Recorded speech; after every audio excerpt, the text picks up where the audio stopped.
Olá pessoas, tudo bem com vocês? Aqui quem fala é o Edmilson e essa aqui é uma segunda parte de uma quinta aula de Psicologia Social, no qual a gente está falando sobre comportamentos e atitudes.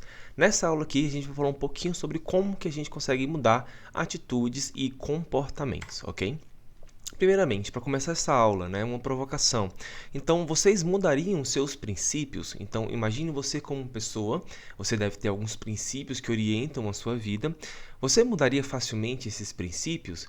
Se você é uma pessoa mais velha, muito provavelmente você vai ter mais dificuldade em pensar na possibilidade de você mudar esses princípios, porque as suas crenças, as suas atitudes, elas já estão mais enraizadas. Se você é uma pessoa mais nova, talvez você esteja mais aberta a mudar esses princípios. Mas vamos pensar no seguinte exemplo, Vamos pensar uma pessoa comum, como eu, como você, Uma pessoa que nunca fez mal para ninguém, tem os seus próprios princípios e segue a sua vida de uma forma muito tranquila, nunca cometeu nenhum crime, nenhuma infração. E essa pessoa, ela segue a sua vida dessa forma. Em um determinado momento da vida dessa pessoa, ela decide mudar de profissão, Digamos que ela comece a cogitar a possibilidade de seguir a carreira como um policial. A profissão de policial, é uma profissão que carrega determinados estereótipos e expectativas, tanto do ponto de vista pessoal, da própria pessoa que começou a desejar a seguir essa carreira, quanto também da sociedade que vê esse policial e entende determinados comportamentos, determinados padrões, determinadas características que fazem parte dessa profissão, tá? Então, o policial, no geral, ele vai ser caracterizado ali por diversas características, Ele vai passar uma ideia, de uma pessoa que possui autoridade, uma pessoa que detém um poder dentro de uma determinada sociedade, uma pessoa que é superior dentro dessa determinada sociedade, E tudo isso vai fazer com que os padrões de comportamento dessa pessoa que se tornou um policial acaba sendo mudada em relação a essas expectativas que tanto ela tem, quanto a sociedade tem dela, Um policial que foge desses estereótipos, dessas expectativas, normalmente vai causar tanto um nível de estranhamento social, tá? Isso aqui está muito associado em relação a uma teoria que fala sobre os papéis sociais que a gente tem dentro da nossa sociedade, tá? Os papéis sociais, basicamente, é um conjunto de normas que define como as pessoas, em uma determinada posição social, elas devem se comportar, tá? Então, um bombeiro, ele deve se comportar de uma forma, um policial deve se comportar de uma forma, um médico deveria se comportar de uma forma, um enfermeiro, etc. Então, as expectativas que a gente cria, os estereótipos que a gente tem em relação a cada uma dessas profissões, ou seja, cada um desses papéis sociais, determina em relação ao que a gente espera dos comportamentos dessas pessoas, tá? Então, pode ser que aquela pessoa que a gente cogitou lá no começo da aula, que era uma pessoa comum, que nunca cometeu infração, nunca foi violento com ninguém, nunca foi agressivo, agora que ela está desempenhando um papel social que exige determinados comportamentos mais agressivos, que passa essa ideia de autoridade, poder e superioridade, ela passa a se tornar uma pessoa que apresente determinados comportamentos ou atitudes, lembrando aqui novamente que atitudes é uma questão mais interna, que podem ser mais agressivos, que podem ser mais violentos, justamente por causa desse papel social que essa pessoa vai desempenhar, tá? Então, esse papel social que a gente desempenha, ele é um forte fator ali que pode alterar as nossas atitudes, tanto internas quanto nossos comportamentos que são expressos externamente, ok? Um estudo que demonstrou isso de uma forma muito interessante, foi o estudo do Zimbardo, lá em 71, tá? Zimbardo esse que, infelizmente, recentemente acabou falecendo, tá? Mas que teve uma grande contribuição, aí, principalmente dentro dos estudos da psicologia social, ok? O Zimbardo ali e outros pesquisadores, eles começaram a se perguntar se, no contexto prisional, ou seja, dentro das prisões, a violência que existe lá dentro, a brutalidade que existe dentro desse contexto, ele é um produto da atitude das pessoas, ou seja, pessoas que já entram nessa perspectiva de uma crença de que pessoas presas devem ser tratadas com violência, pessoas presas devem ser tratadas com brutalidades, ou será que é o contexto geral ali, o contexto social, o contexto ambiental ali de uma prisão, que faz com que as pessoas elas se tornem mais violentas, ok? Para poder entender um pouco essa questão, ele decidiu fazer uma simulação em relação ao que seria uma prisão, tá? Então, tentando fazer uma simulação em relação ao ambiente, em relação aos papéis que as pessoas desempenham dentro dessas prisões. No caso, basicamente, ele propôs uma simulação de 2 semanas, onde ele contrataria alguns voluntários para poder interpretar, ou seja, não era nada real ali, era tudo uma interpretação, papéis, né, de guardas e de prisioneiros. E o que essa simulação, né, acabou encontrando foi que antes mesmo dessas 2 semanas serem completadas, né, as pessoas que estavam interpretando esses papéis, tanto de guardas ali dentro do sistema prisional, quanto os próprios prisioneiros, começaram a apresentar comportamentos extremamente agressivos e hostis, né, isso na parte dos guardas, ou seja, o papel social, né, e as expectativas que eram desempenhadas ali e esperadas ali em relação aos guardas, começaram a apresentar esses determinados comportamentos mais agressivos, enquanto os prisioneiros, né, em relação à sua relação com os guardas, eles começaram a apresentar comportamentos que eram muito mais compassivos, muito mais submissos em relação a esses guardas, né? Ou seja, os papéis que essas pessoas começaram a desempenhar modularam ali não só a atitude deles em relação, né, ao nível de agressividade, como também os comportamentos que de fato eram manifestos ali dentro daquela simulação, ok? Então, um estudo muito clássico, né, que ficou conhecido como o experimento da prisão de Stanford, embora não necessariamente seja um experimento, e rendeu algumas mídias, né, como por exemplo um filme que foi baseado nesse experimento. Então, um filme um pouco mais dramatizado, né, então eles vão aumentar um pouco as coisas que aconteceram ali para poder deixar o filme mais interessante mesmo, mas é um bom filme, então eu recomendo que vocês assistam. E também alguns documentários, tá? Eu vou deixar o link desse documentário aqui na descrição do vídeo para vocês poderem assistir, caso vocês tenham interesse. No caso, esse vídeo aqui é só um trechinho desse documentário, mas caso vocês tenham interesse, vocês podem procurar o documentário na íntegra para poder assistir ele e entender um pouco mais em relação a como que foi esse experimento, entre aspas aqui, do experimento do aprisionamento de Stanford, ok? Outro modo, né, que a gente tem para poder alterar a atitude das pessoas, né, foi um modo que foi descoberto ali pelo Friedman e Freezer em 66, tá? Como que esses pesquisadores descobriram essa forma de alterar algumas atitudes das pessoas? Primeiro, né, eles começaram a simular, né, colocar alguns atores ali para simular o papel de guardas de trânsito. Esses guardas de trânsito, no contexto americano, né, então, lembre-se que no contexto americano, principalmente nessa década aqui, os subúrbios ali eram casas onde as ruas elas eram muito próximas das residências, né? Então, o jardim das pessoas era literalmente uma única fronteira que tinha entre a casa e a rua, tá? Então, esses pesquisadores, eles pegaram esses guardas de trânsito, pessoas vestidas de guardas de trânsito, e as pessoas elas iam nas casas dessas pessoas nesses subúrbios americanos e perguntavam se as pessoas se elas podiam colocar uma placa, né, para poder alertar as pessoas que dirigiam naquelas ruas ali, para que elas tivessem mais cuidado no trânsito ou usar o cinto de segurança, etc. No geral, os moradores desses subúrbios, eles não tinham interesse em colocar uma placa no seu próprio jardim para poder sinalizar o trânsito, né? Então, a maioria das pessoas, né, que foram convidadas a colocar essa placa de trânsito no seu jardim, eles responderam negativamente, né? Então responderam não, ok?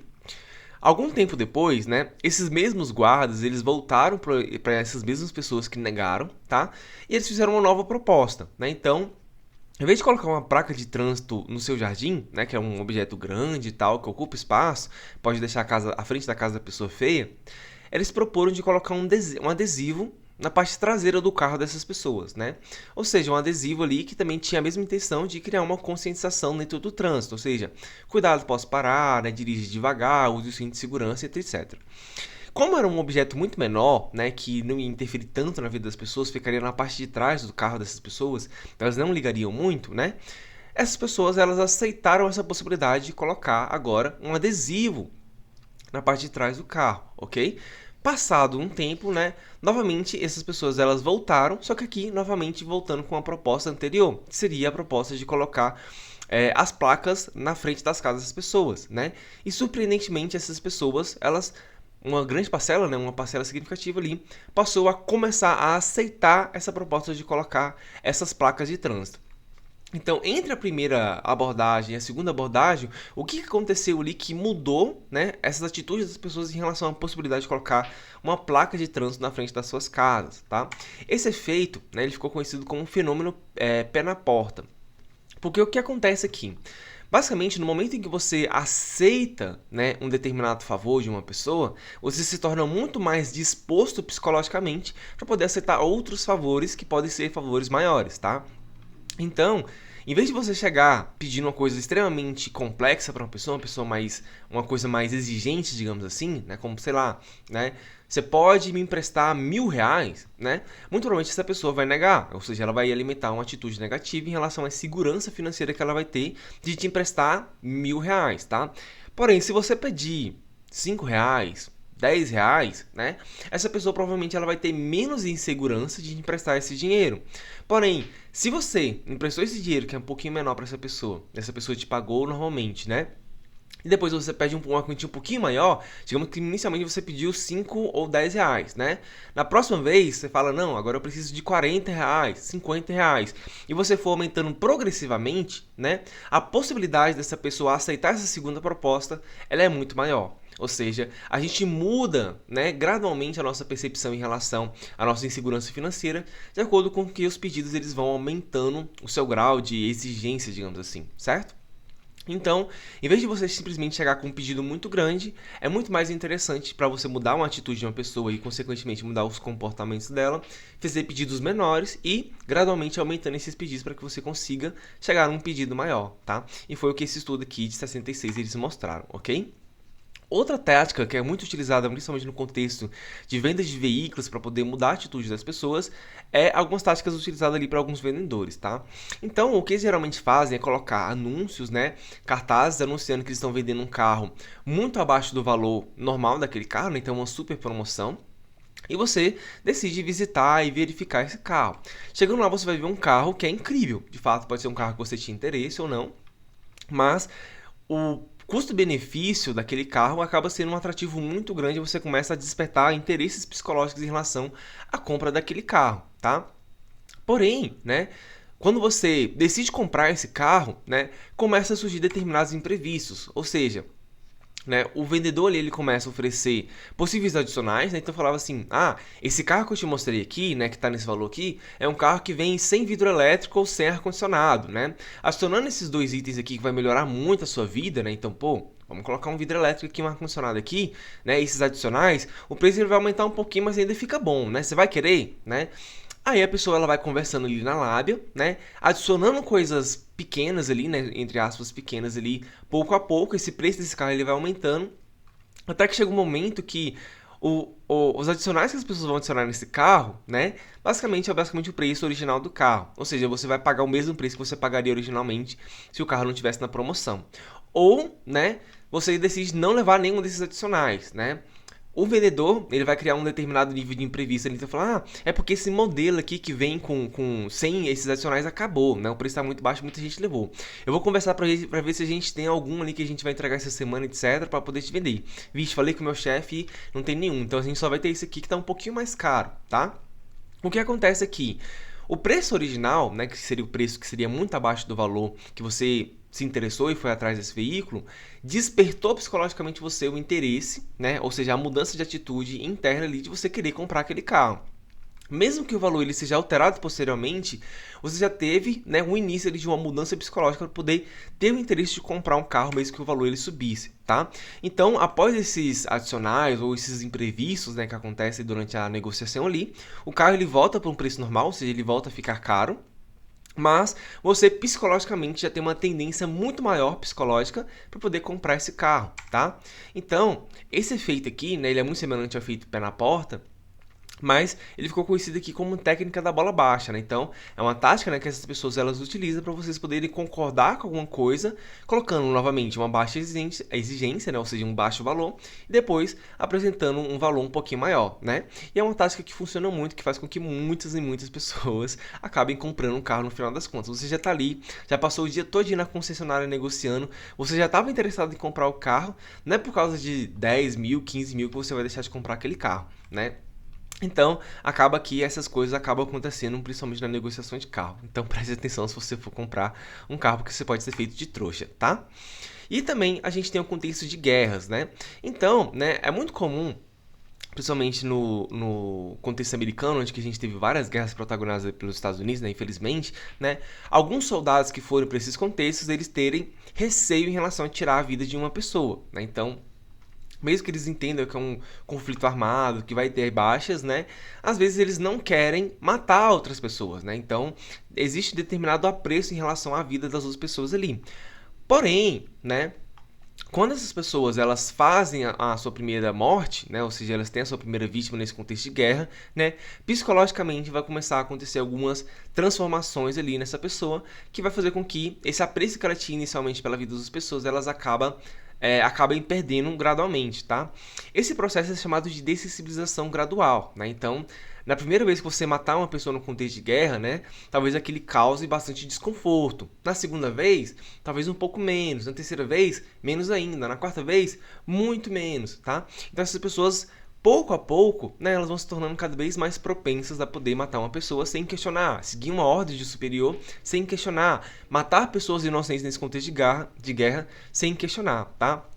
Esse tipo de efeito aqui, ele explica muito porque a gente tem alguns determinados crimes hediondos dentro da nossa sociedade, né? Então, homicídio, por exemplo, né? Então, a pessoa que ela comete um homicídio pela primeira vez, ela pode ter, né, um nível de desconforto muito grande. Mas se ela passa impune por esse homicídio, possivelmente no segundo ela já vai não ter tanto desconforto, no terceiro não tanto desconforto, até que o momento que a vida se torna completamente insignificante.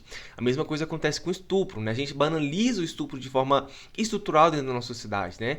A pessoa ela comete um estupro, desculpa, e ela sai impune na primeira vez, possivelmente na segunda vez ela não vai sentir tanta movimentação psicológica no ponto de vista de sentir aquilo como uma coisa errada, uma coisa que ela não deveria fazer, ou mesmo as práticas de bullying no contexto escolar, no contexto social no geral, né? Então, essa dessensibilização que a gente tem em relação a formas de violência que se prestam nessa sociedade também passa por uma relação ali interna em relação às mudanças de atitudes que a gente tem em relação à valorização da vida, nossos comportamentos que são contra violências e que vai, né, no momento em que a gente faz isso pela primeira vez, né, a gente vai se dessensibilizando, né, e mudando gradualmente as nossas atitudes em relação a esse tipo de prática, ok? Então, basicamente, essa aqui foi a aula, tá? Na terceira parte dessa aula aqui, que vai ser o próximo vídeo, a gente vai falar um pouco sobre algumas teorias, né, que são as teorias de dissonância cognitiva, da autoapresentação e da autoafirmação, que são teorias muito importantes para a gente poder entender alguns componentes ali em relação às atitudes das pessoas, certo? Aguardo vocês, então, no próximo vídeo. Muito obrigado por você assistir o vídeo até aqui. Eu vou ficando por aqui. Valeu, falou e até mais.